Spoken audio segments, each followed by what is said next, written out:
The great city of Zithera Prime shone like 1,000 stars on the horizon. Its towers curved upward, made of crystal metal that glowed softly in shades of blue and silver. Flying ships crossed the skies, carrying travelers from dozens of different worlds.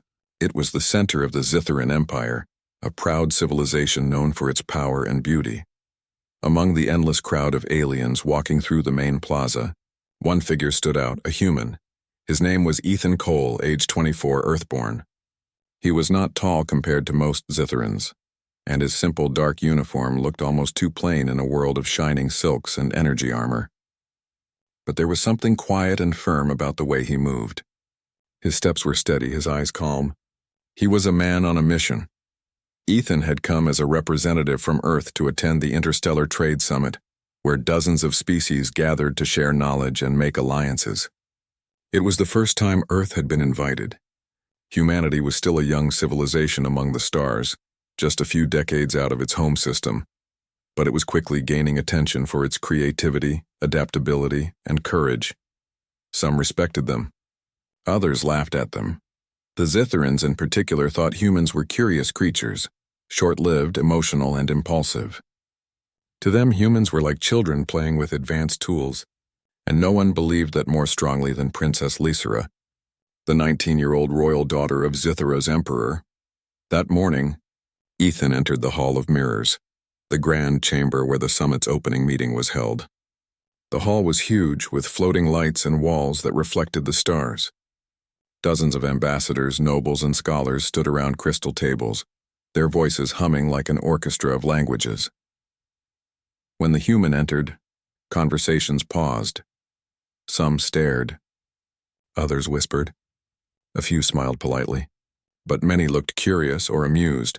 Then a voice echoed through the hall, smooth, young, and proud. "So this is the human they sent?" The voice said. "I expected someone taller." The crowd parted slightly and Princess Lysera appeared. She walked with the grace of royalty, her golden skin shimmering faintly under the lights. Her hair was a pale silver, braided with glowing threads. Her eyes, violet and sharp, studied Ethan like a scientist examining a strange bug. Ethan bowed slightly, polite and controlled. "Princess Lysera," he said in calm tone. "It's an honor to be welcomed by the Empire." Her lips curved in a faint smirk. "I did not welcome you. I only came to see if humans truly existed, or if you were a story told by traitors. I see you are real. That's interesting." Ethan kept his composure. "We are as real as you, Princess." Lysera tilted her head. "So short-lived. Your people die before reaching a Zitheran's childhood, and yet you walk here as diplomats. How strange. Perhaps the council wanted some amusement today." A soft laugh spread among the alien nobles. Some covered their mouths. Others smirked openly. Ethan said nothing. She leaned closer, curious. "Tell me, human, does your kind always look so plain? Or did Earth run out of color before you left your planet?" Her tone was sharp, meant to sting. But Ethan didn't show anger. He looked at her for a moment, his expression unreadable, then turned slightly away. The room went silent. He adjusted the small Earth insignia on his sleeve, bowed once again, not out of fear but respect, and then walked away without a single word. The crowd murmured in confusion. No one had ever walked away from a Zitheran royal, especially not during a public insult, but Ethan didn't rush. He moved calmly as if her words were dust blown past him. Lysera blinked, momentarily unsure. Her smirk faded. She watched him leave through the grand doors, his steps quiet but firm. For some reason she couldn't explain, his silence felt heavier than any insult she had ever received. Outside, the warm golden sky of Zithera glowed above the city. Ethan stepped into the plaza, breathing deeply. The air smelled faintly of crystal and ozone. He looked around at the alien crowd and smiled faintly.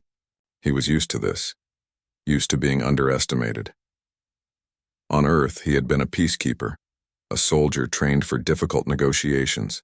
He knew that anger only gave power to those who insulted you. Silence, on the other hand, could shake them more deeply. He found a seat near a small fountain of floating water orbs. A young Zitheran attendant approached, nervous. "Sir Human," she said quietly, you just ignored Princess Lysera." "That's dangerous," Ethan gave a small smile. "I didn't ignore her. I heard her words. I just didn't answer them. But she is royal, No one walks away from her. Ethan shrugged. Then maybe it's time someone did. The attendant blinked, unsure whether to laugh or run. You are brave or foolish? Both, Ethan said with a small grin. Usually both. Back inside the hall, Lysera stood in silence while the crowd whispered. One of her advisors, an older noble named Tereth, spoke softly. Your Highness, the human's action may be seen as disrespect. Lysera crossed her arms. He disrespected me by doing nothing? How strange. Usually they beg or apologize. Perhaps, Tereth said carefully, that was his form of power. Lysera frowned. Power, by leaving? Yes, Tereth said. He made no mistake. He gave no reaction. Now everyone speaks of him. Lysera's eyes narrowed. Then he seeks attention. I think not, the advisor replied. He simply refused to play your game. That thought unsettled her more than she wanted to admit. Later that day, in her private chamber overlooking the Silver Sea, Lysera replayed the scene in her mind. The way he stood, calm, straight, unshaken. The way he left without anger or fear. It was not arrogance. It was confidence, a kind she rarely saw even among her own kind. She pressed a button on her holodesk. Find out everything about the human representative from Earth, she ordered her attendant. His history, his purpose, his rank, everything. As you command, Princess. When the attendant left, Lysera stared at the glowing city below. Short-lived, she whispered. And yet, he didn't act like someone afraid to waste a moment. Meanwhile, Ethan returned to his assigned quarters in the ambassador's wing, a quiet section of the palace complex. The human delegation was small, only 3 people. Ethan, a scientist named Dr. Wren, and a linguist named Mira. Mira met him at the door. What happened? She asked. The news feeds are already showing clips of you walking away from the princess. Ethan sighed. I said nothing worth repeating. That's the problem, Mira said, smiling. You didn't say anything, and now everyone's talking about it. Dr. Wren chuckled from his desk. I told you humans have a talent for chaos without trying. Ethan sat down, rubbing his temples. I didn't come here to start drama. I came to secure trade access for Earth. We need resources, not royal scandals. Mira leaned against the wall. Well, congratulations. You've become the most mysterious man on Zithera. Ethan smiled faintly. Then let's use that mystery to our advantage.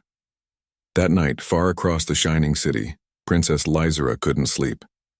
The stars outside her window burned bright, and for the first time in years, she found herself thinking not about power or politics, but about a human who had refused to argue. Why did his silence bother her? Why did she care? She didn't have answers. But she knew one thing: she had to see him again. The next morning, the city awoke with new whispers.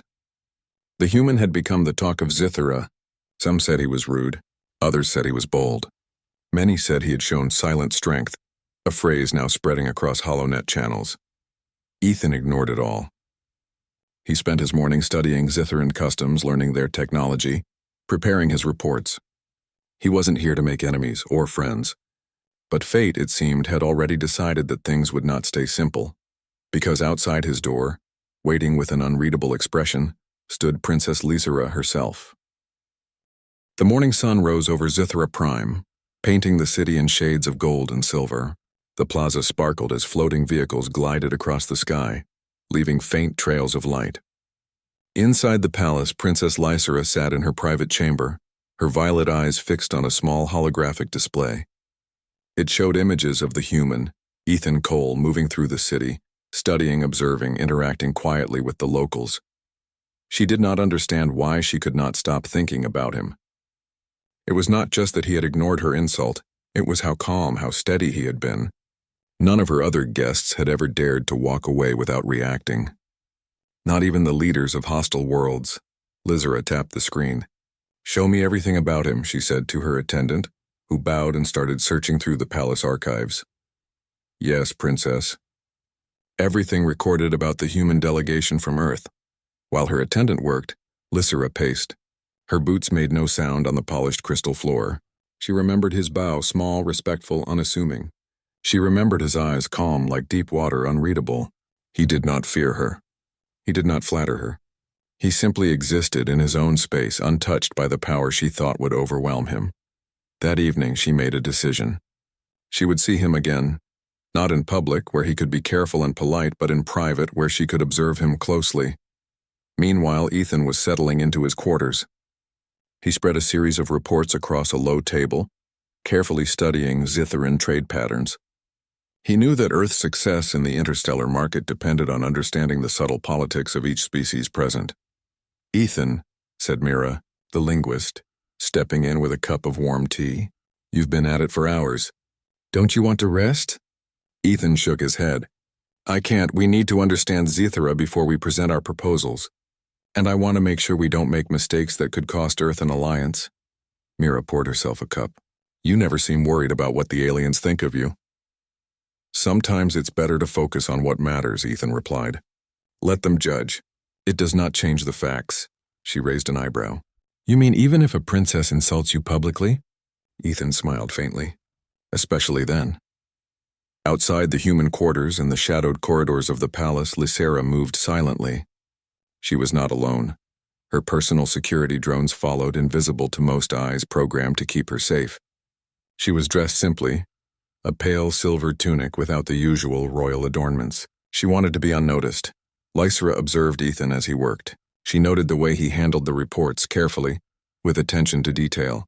She saw how he organized his thoughts, how he made connections she had never considered. Curiosity gnawed at her. She could not understand humans, at least not this one human.